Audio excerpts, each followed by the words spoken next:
Welcome back to another episode of Behind the Burger. I'm Carolyn Romo, the Executive Director of the New Mexico Beef Council. We're here in Farmington for the Stockmanship and Stewardship event, and I'm here with Mr. Dean Fish from Arizona. Thank you so much for joining the podcast. First, can you introduce yourself and start with who you are and why you're here, maybe? All right, I'm tickled to be here. Thank you for having me on this. This is a great opportunity. I love getting a chance to share. If anybody ever wants to talk about cows, I'm in. So I love it. I love it. Me anyway, too. so my name is Dean Fish. I ranch in southern Arizona. I'm a member of the Arizona Beef Council, and that's how I met you, through our great director, Lauren. I think we both both of our states share really great beef councils that do a lot of really good work. But Absolutely. anyway, I ranch in southern Arizona. I spent about 15 years with the University of Arizona as an extension livestock specialist and extension agent. Worked in a lot of those different areas, but grew up in southern Arizona on small commercial cow-calf ranches, and I'm lucky enough to be able to get back there. So you asked why we were here in Farmington. Again, we have the Stockmanship and Stewardship, and one of my things that I do to support my cow habit is I do little outside work. And so I'm part of the Stockmanship and Stewardship team for National Cattlemen's Beef Association. And Dr. Wenzel invited me out here to kind of help with cattle handling demonstrations this morning. So that's what we were doing this morning here. Yeah, well, and I think this is a cool event because it's proof of some of the things we try and teach in the podcast or talk about on the podcast, is that producers are constantly trying to improve, trying to learn, trying to do right by their cattle, do right by the consumer. And that's exactly what's happening here, right? Tremendous turnout. I think they had about 200 people that were pre-registered from all over New Mexico and even other states that came over and wanted to learn about how do they better their operations and how do they incorporate some of these different practices from the cattle handling stuff into their own operations. They had questions about facility design, moving cattle, things that they had issues with. But then the additional stuff that they get over today and tomorrow, some of the educational stuff that you got, some of the best speakers that are coming here that are talking about stuff like screwworm. We're talking about cattle markets. How do you manage drought? How do you properly supplement your cattle? All of those kind of things. So all of these producers that have come here today are interested in learning more and have demonstrated a commitment to making the beef business better and their own operations better. Absolutely. And I always love that about producers, that they're willing to try new things, willing to learn, and that humility to try and do better, right? And all of that. So this is a cool event. Well, tell me, you talked about you grew up on commercial cow-calf operations. Tell me about your current operation and what you do, the day-to-day. Yeah, so I am the ranch manager for the Santa Fe Ranch. And so the Santa Fe Ranch is a ranch that we moved there when I was 7, and my dad managed that for 35 years. And like I said, I was an extension for a while, and I had an opportunity to go back to the ranch. And so the ranch was moved into a family foundation. And so we do a lot of work with getting young people out of doors. So we do a lot of school programs. We do a lot of, and they get ag literacy whether they want it or not because of my bias and my background, because we think it's important for young people to know where food comes from. Even in a rural area like where I'm at, it still comes from Safeway or Walmart. Right. And so we do a lot of the ag literacy stuff. We do a lot of school groups. One of the coolest programs we do is we work with the special needs community. Oh, wow. And so we have animal therapy. We have different activities for them. And so it's just a tremendous opportunity to kind of do some of that stuff. But the cool part is that for me anyway, I love doing that stuff, and that's kind of ties into my former extension background. But the cool thing that I get to do is I also have a cattle business, and so I lease a ranch and own the cow herd and have my own little commercial cow calf and raise a few club calves as part of my operation there. Oh man, lots of diversity in that, and lots of neat things. So that means it's a natural fit for you to be on the beef council, right? Because beef council's job, what is it? The 3 things: promotion, education, and research, right? Well, you're doing education every day, right? Right. That's pretty neat. Yeah. So it is a natural fit. And so kind of, I guess, backing up a little bit about my background, ever since I can remember, Caroline, I have loved cows. I wanted to be a cowboy. I went and found one of my old record books when I was 11 years old in there. Yeah. You had to write a 4-H story, right? Way back in the olden days of the 1980s. Yeah. But I wrote in there, I want to be a cowboy. And I knew from a young age. I mean, ever since I read every book about a horse, or Will James stuff, and Oh, everything that Smokey. I know. I mean, Yeah. and I just craved that lifestyle. I would get up in the morning and hope that we were doing something horseback, and then we have to go build fence or irrigate or something. Yeah. But um, I have been fortunate enough to be able to make my career in the beef industry, and part of my research. So actually, I went to U of A and was an animal science major, and my advanced degrees are in reproductive physiology with animal science. I always knew I loved cows, Yeah. but I didn't have that opportunity for a while. And then in 2013, when my dad retired and I took over that manager of the Santa Fe Ranch, I got to be able to jump into the beef industry full time. But through extension, as we met a lot of the great extension people here at in New Mexico. But extension, you build a network of different relationships, and organizations, and a commitment to service. And so the Beef Council was a perfect fit for me, just because I love the beef industry. I love promoting what we do, and I know that our Beef Council is really what's driving a lot of demand for consumers. That Beef Council is doing just a tremendous job of outreaching in different areas that we don't traditionally think of.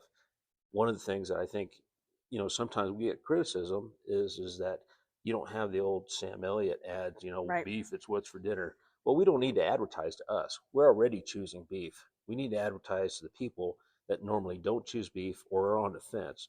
And I think the Beef Council role that I see is really important is giving people permission to feel good about making that choice, about feeling good about um, choosing that steak for dinner. Absolutely, absolutely. We one of my board members, Sarah Fitzgerald, talks about we don't need to doctor the healthy calves, right? We need to doctor the sick calves. Well, the sick calves are the people that have been told to avoid red meat. The sick calves are the ones that haven't seen the research or don't believe the research and the science behind how healthy beef is. And so, absolutely. So, hopefully, as a producer, I don't want you to see our advertising, right? If we're on your newsfeed too many times, I'm a little nervous. Yes, you deserve to know what we're doing with your money, and so I'm not that nervous. But we absolutely want to be in places that you don't expect us. So I know the team at Arizona Beef Council does a great job with dietitians and dietetic interns and all of that, and those folks that are going to influence people's food choices in the future.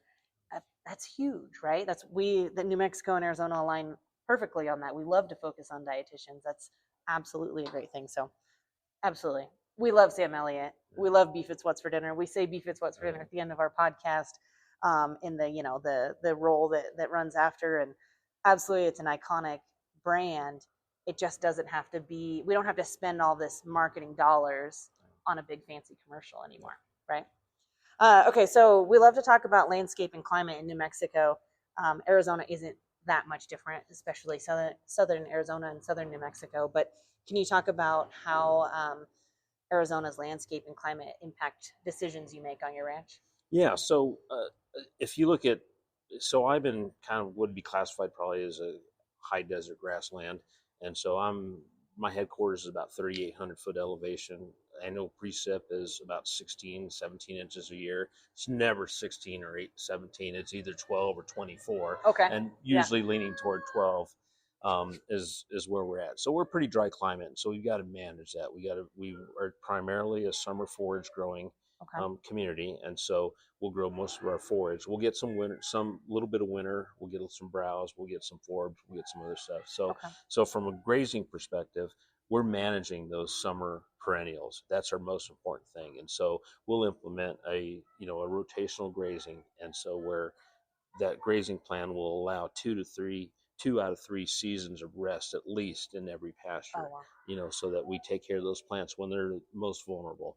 And so doing things like that to manage. The other thing that we think about, or that we sometimes don't think about as ranchers, is I think if you look at climatological, I almost said that word right, Yeah. data. Don't ask me. If you look at precipitation, Yeah. 7 out of 10 years in southern Arizona is classified as a drought. Right. But we look at those 3 years and think that's the norm. And so one of the things that we really, as progressive ranchers and ranchers that are trying to be good stewards is we need to manage for that drought, have good drought management plans. And so that's maybe something that you don't see in other parts of the country, but us in Arizona and New Mexico, we've got to stay on top of that.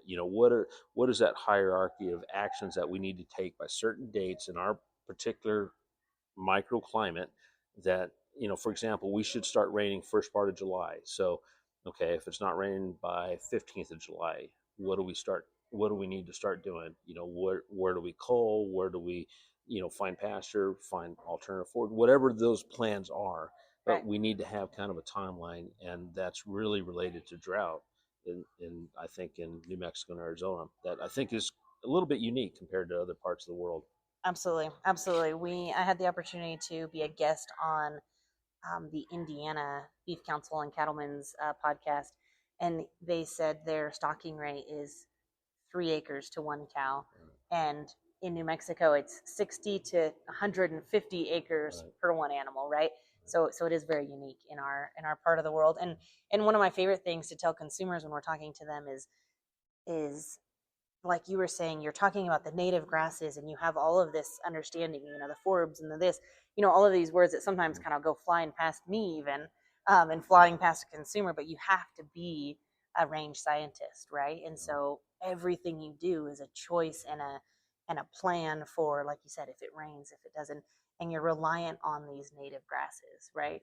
That's a really cool thing to me that is kind of proof. I know a lot of ranchers. Cole Gardner was a board member recently, and he talked about it, that ranchers are environmentalists, right? Because the ground, the grass. So yeah, and we've got to take care of it. We think about. We had a great talk tonight by Dr. Gary Sides that talked about why he promotes beef and why he's such an advocate for the beef industry. And then he showed a picture of his grandchildren. How more important is it for us to leave that for future generations? And I think one of the, if you will, cowboy code of ethics is always leave it better than you found it.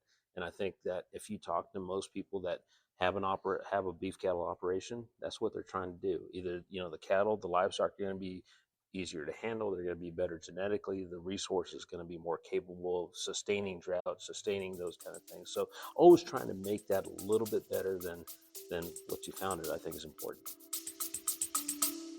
Stay with us. We'll be right back.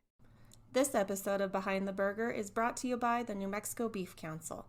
At NMBC, we're all about supporting New Mexico's ranchers and bringing the story of beef to life, from pasture to your plate. If you're enjoying these conversations, be sure to follow us on social media to keep the journey going. You'll find us on Instagram and TikTok at NMBeef and on Facebook at NM Beef Council. We're sharing ranch life, beef tips, recipes, and the people behind the plate. Come be part of the story. Absolutely, and it kind of goes towards the character of ranchers, right? You've made this commitment, whether financial, time, all of the commitment to do it, and you're going to leave it better than you found it, right? Yeah, for sure. That's pretty special, and takes a lot of work, right? A lot of fencing pliers, a lot of trips with the truck and the cake truck or whatever. Can you talk about the cattle specifically? An example that maybe consumers, maybe people aren't familiar with, or maybe something unique you do in your operation that specifically cares for the cattle. Of course, caring for the grass cares for the cattle too, but another one. Yeah, so I think about, again, we're in a drought area, so, and you think about natural resources as a whole. I think what a lot of our consumers don't know is we're not just taking care of the cattle, we're taking care of the bigger picture. And so wildlife is a big part of that. So I use like the ranch bot technology, and I have water that I leave on. So I may have on that main ranch that I lease, there's 7 big pastures, and so that cow herd will be in 1 or 2 of those, but I have water on in every single one of those pastures, trying to take care of that wildlife, making sure that they're taken care of as well. And so I think some of the other benefits of having a steward on that landscape is something that a lot of our consumers don't think about. And you talked about the grazing capacity, the stocking rates of 60 to 100, 150 acres per animal unit. When I think about that, I think about what else are we going to do with that landscape? Because it's obviously not arable land. We're not going to grow corn. We're not going to grow beans, or we're not going to grow potatoes. But what else can we do to create a safe, wholesome nutritious product like beef. That cow can do that. She's magic. Did I tell you I like cows? I Yeah. love cows. I mean, that's just part of that whole rumen and Absolutely. how she's able to digest that cellulose and convert that into something that's useful. And then we get to have fun doing it. Right. Pretty cool deal. Oh, it is so cool. And it's even, I get to represent ranchers and work in the industry, but it's even, still romantic to me to think about, and the chances when I get to be on a ranch, or my husband and I are beginning ranchers, that romanticism of being in the wild, seeing elk come through and come to your waters, and knowing that you get to care for them and help keep that, like you said, the whole ecosystem. It's super romantic. I could get choked up. It's beautiful. I love cows. I love the ranching, and it's a really special industry, and like you said, and we get to provide this safe, quality, wholesome beef. Yeah. What's maybe your biggest challenge, or one of your biggest challenges as a rancher? I think we're always faced with a lot of different challenges, and especially both of our states, we have a lot of public lands, and so dealing with public policy, dealing with those decision makers, and trying to tell our story. I don't think we've done a good job, and I appreciate your podcast and what Thanks. you're doing, to try to help educate our consumers, try to educate those decision makers about what we're really doing. We're not evil people out here trying to just make a quick buck on this. Most of these ranches are either multi-generational, or my family's livelihood depends on me being able to sustain that for a long period of time. And so that's a big challenge, is trying to tell our message in a way that is not arrogant either, right? Absolutely. Because sometimes I think we in agriculture become arrogant. We're the 1% that's feeding the other 99%. And we've got to be careful about that too, because it certainly is a calling. A lot of our wages come in enjoyment, some of those romantic things that you talked about, taking care of that landscape. But at the same time, it's also a wonderful lifestyle that we need to be careful that we're projecting that correctly and telling that message correctly. Absolutely. Totally the goal of the podcast. And even, I think I might have talked about it in the last podcast or another one. One of our guests said one of his biggest challenges was that storytelling, kind of similar to what you're saying. And there hasn't always been a platform. There also hasn't always been a receptive audience, right? Not all consumers wanted to. And sometimes I think we even wanted to educate the public. Well, if someone comes to me and they want to educate me, I'm done. I'm out. You aren't coming to educate me, right? I'm way too proud for that.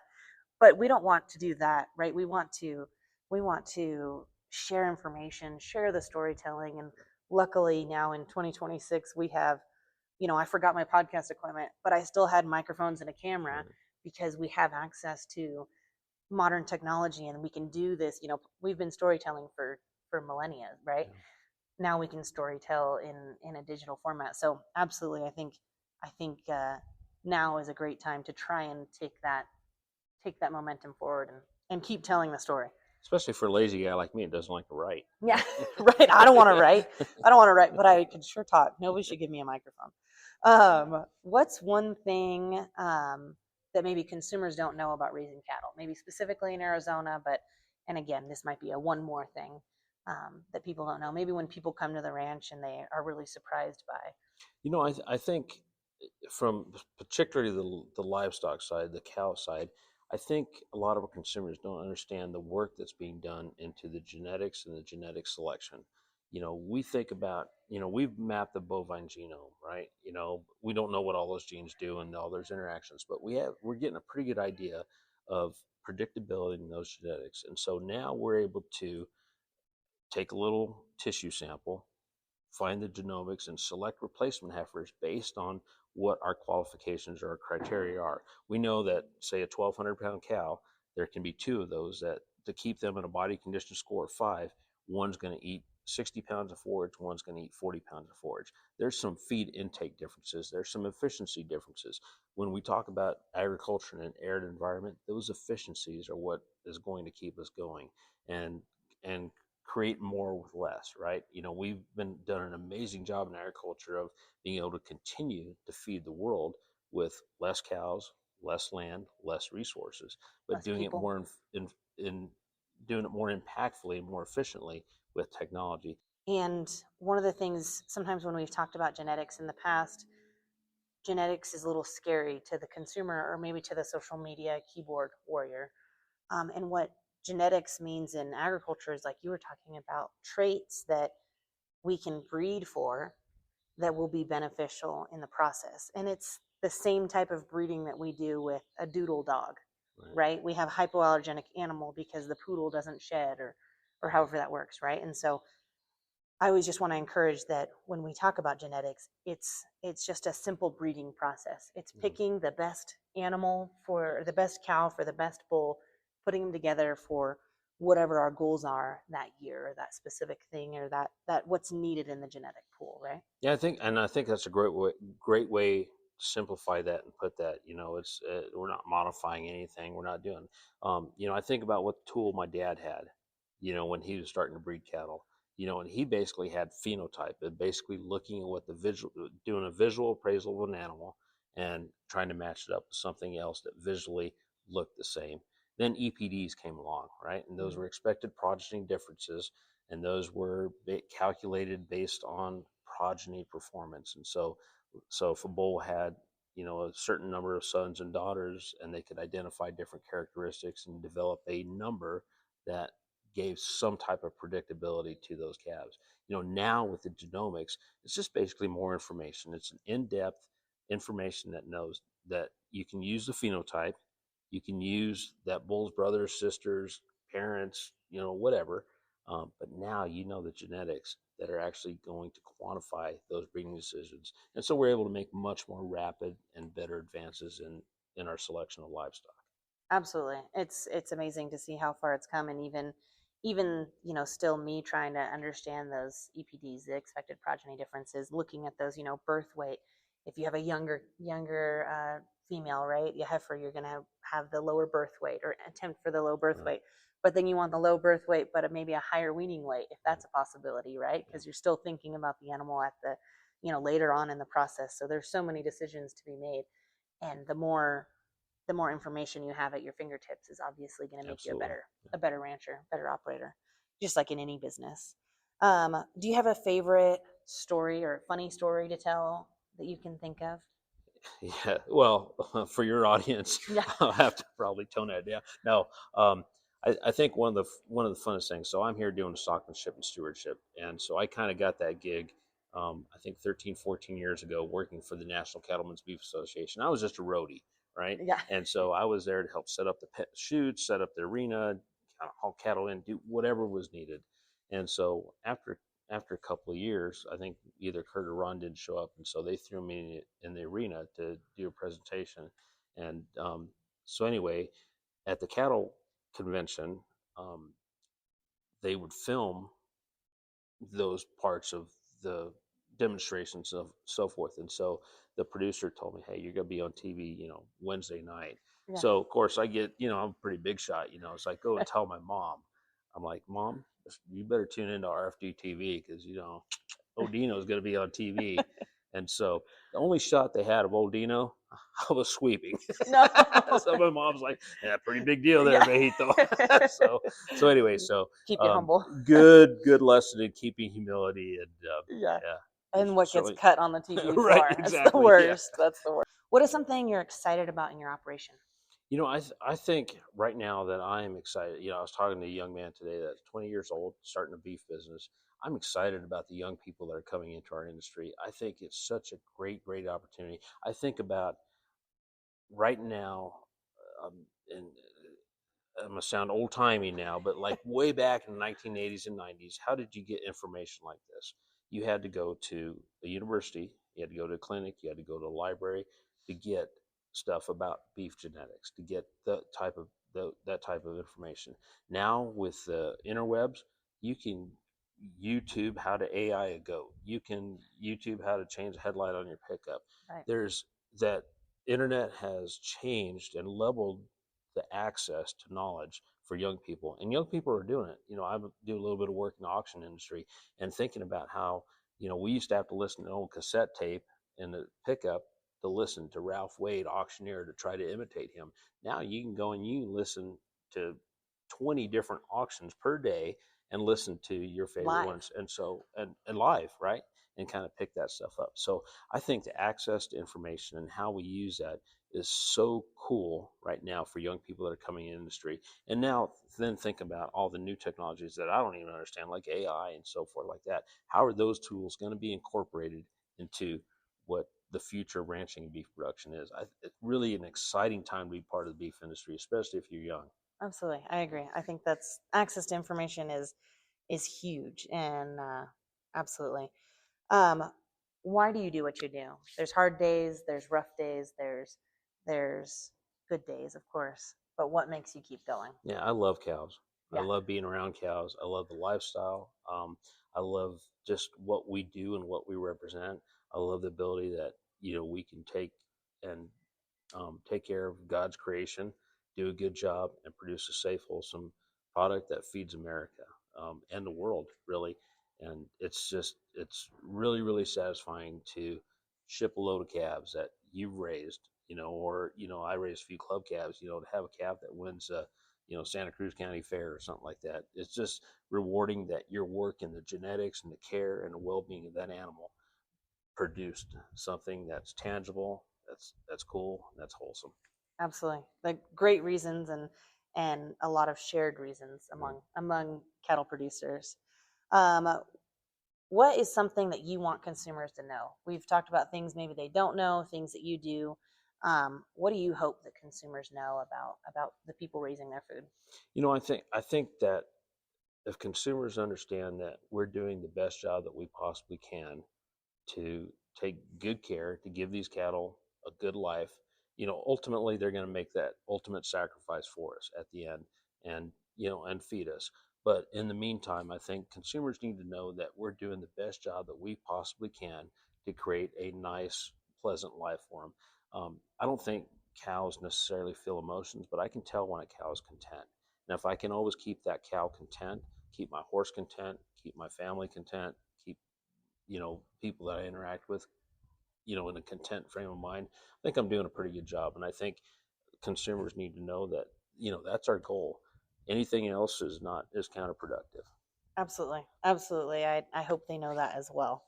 What is your advice if someone is going to follow in your footsteps, whether it be branching, advocacy, education, all the things you do? What's advice to those following? I think number one is just get involved. You got to have a sense of curiosity.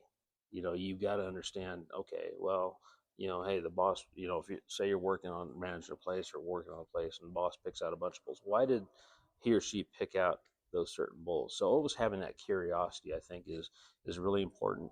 I think the other thing too is being patient and persistent. Neither one of patience is certainly not one of my virtues. I was um, 40 years old before I had a chance to have I always had cows. I've had cows since I was found my first OE calf at 5, right? Okay. I've Yeah. always had a few cows or did this or that, but I didn't get a legitimate chance to really be involved in the beef industry until I was 40 years old. That was frustrating because I wanted to inherit a ranch or marry a ranch or or to have that lifestyle. But it took being patient, and it took all of those experiences up to that age to help me make success, to help me to be somewhat successful after that. And so being patient was really, really difficult sometimes, and especially when you're younger, we don't understand that. But the other part of that is also persistence. If you have a goal in mind, I guarantee you, if I can do it, I guarantee anybody can do it. If you really have that goal in mind, if you really think about it, you probably have not failed at anything that you've really given 100% to. You've probably failed at stuff. I know I failed at a lot of stuff. But if I reflect, if I've really given it everything that I've had, I haven't failed at anything. And so that persistence is really, really important. So being patient, persistent would be advice that I'd give a young producer that's trying to enter into this industry.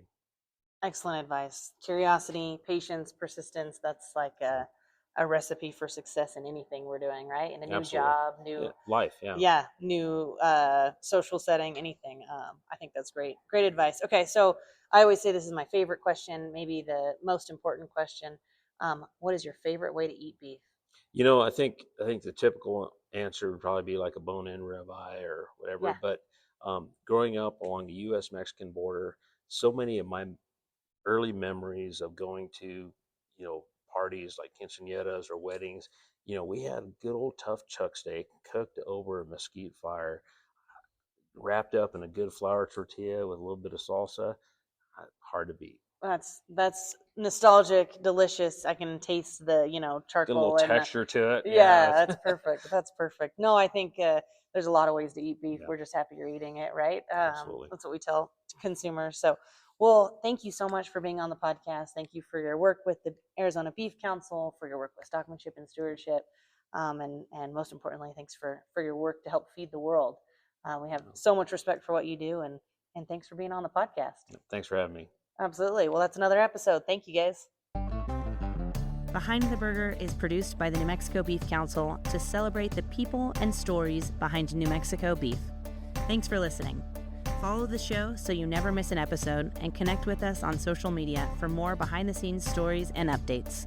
You can find us on Instagram, TikTok, and YouTube at NM Beef, and on Facebook at NM Beef Council.